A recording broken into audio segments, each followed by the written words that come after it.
समाचार तो खैर हम सुनी ले।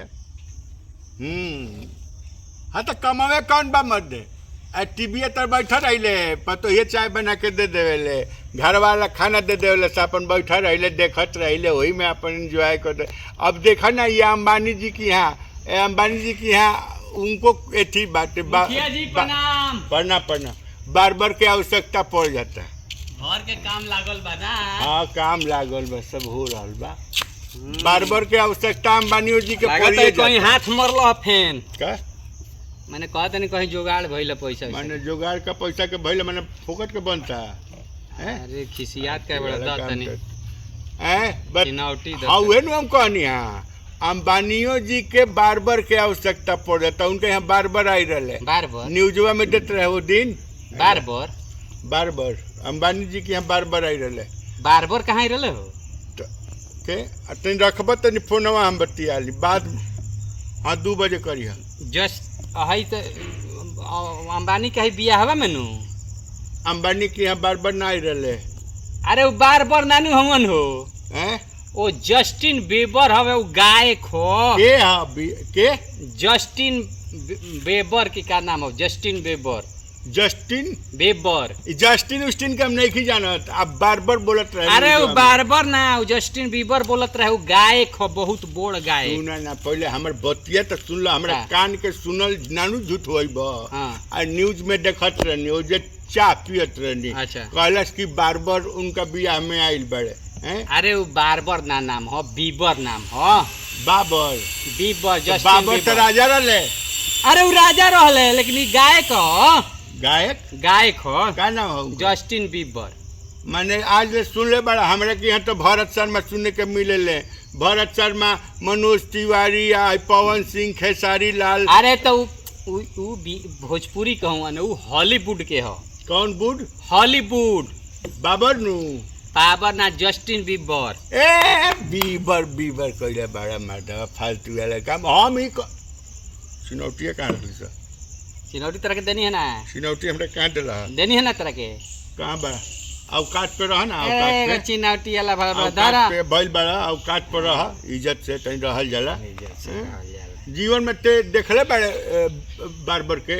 अरे बार तू जे ठाकुर लोग के कहत रहनु ना तो बिना बार के उनको काम नहीं खा चलत बार के बोलावला रहले। हाँ विदेश से का दो हाँ तो विदेश से आई रहे तो अपना देश में बार नहीं खेलो कि विदेश अरे वो बार ना भइल बड़े बड़का ना तो छोटका हो तो का माने बड़का भइल बड़े हमें इंडिया के नु विदेश से बार बोलावे तड़े ओकरा मंत्र आई कि कौना पर पान चढ़ावे के कौना पर फूल चढ़ावे के कौना पर का करे जस्टिन बीबर तू पान फूल काहे चढ़ाई हो ए तो बार माने का होला।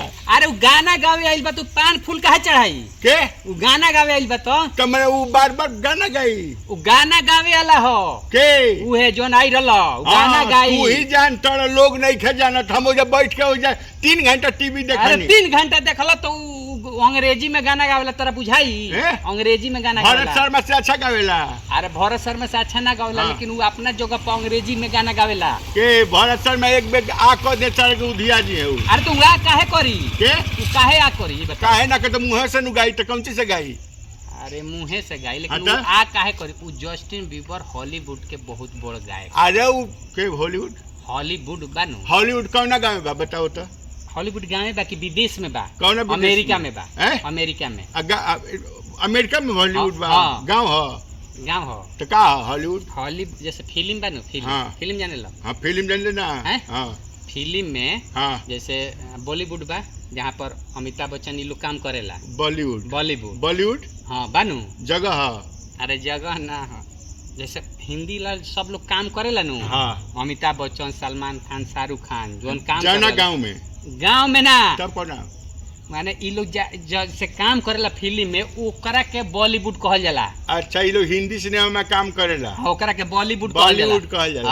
हाँ आ जैसे अंग्रेजी वाला जो काम करेला सनु ओकरा के हॉलीवुड कहल जाला। अंग्रेजियों में काम करेला सकाऊ तो अंग्रेजी में काम करेला अंग्रेजी में काम करे तो मैंने हिंदी में काम करे तो दूसरे अंग्रेजी में काम करे दूसरे। अरे हिंदी वाला अपन इंडिया में काम करला सोना भोजपुरी वाला जैसे भोजीवुड में काम करला तेरा उड़ के गोली में भाग साला ई कह रही है कि वो बार्बर के बोलावले हैं एजे बार्बर ना रहले कि बोलावले एजी बार्बर वो दूसर चीज है। जस्टिन बीबर गायक हो सकेला विदेश में का जने वो फान फूल अछत ना चाहेला तो ओजिया के बार्बर गाना गाओ थोखस। अरे उजी के गाना काहे गाई ना वो अलग चीज हो, वो अलग चीज हो। हमरा के यहाँ के बार्बर लोग इज्जत से सब कुछ जाने ला आवेला तो सब पूजा पाठ में कितना अच्छा। अरे ओहू जीव लोग गइल होई लेकिन ई गायक हो के ई जस्टिन बीबर गायक और गायक हो। हम आज नहीं खी सुन ले जस्टिन तू जेकरा के ना सुनबा उ ना होई। हम नहीं खी सुन ले तो हम कैसे जाने मत माने तू ना सुनबा तो होखबे ना करी का धरती के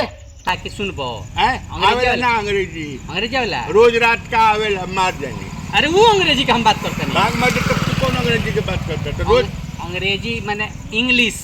हाँ इंग्लिश तो आवेला रोज अरे वो इंग्लिश ना केनु बात करत हो। क्वार्टर आवेला क्वार्टर एक दिन हाफे अंग्रेजी मार गए। अरे वो अंग्रेजी के बात करते नहीं। ए भैया तो तू अपने पागल हवे हम लोग पागल करबे। सुन तोरा बुझात नहीं के लेकिन उनका अपन जोन बस संस्कार ना छोड़े के चाहिए अंबानी के। माने अंबानी के का संस्कार हमरा के यहाँ के बार्बर बुलावे के चाहिए। हाँ तहार भारत के भारत के बार्बर रहल हैं। हाँ। लेकिन वो जो नाम सुनल हो वो गायक रहल आ ओकरा के गाना गावे खातिर बोले उ विश्व में बहुत बड़ गायक हवे। अच्छा, जानल हाँ। आ बहुत बड़ा गायक ओकर नाम बहुत बड़ा बा। नहीं कि मन भरत शर्मा से बड़का नहीं के। अरे भरत शर्मा भोजपुरी कहूँ तो जी बड़का हुन ओहिंग वो जीव बा। ए त हम अपना के कहत नीनु हम ओकरा के जानत के बनियो हमरा खट्टी कुछो नहीं के उ के हाउ बीरबल हमें कि अकबर हमें कि का हमें ना हमें उसे का मतलब। ए तो तारा से तो ई बतकूचन करे के थेथरलॉजीए पर लाग जाला एकदम जो ना जानबा तो ना हम ना जानब तो कैसे कहब हम लेकिन उ अपन संस्कार जौन बा छोड़ रहल बड़े ऐसे बार नहीं खन क्यों बोलौले विदेश से जाना तारा बुझाता था ना।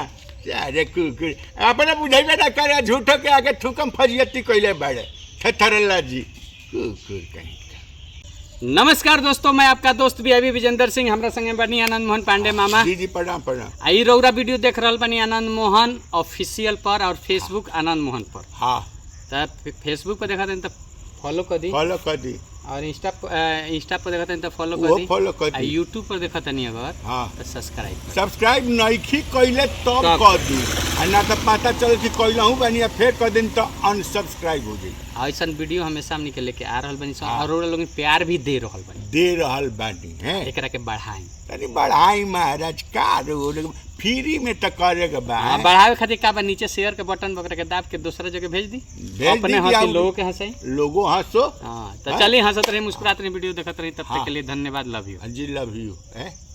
देबे जियो हा जियो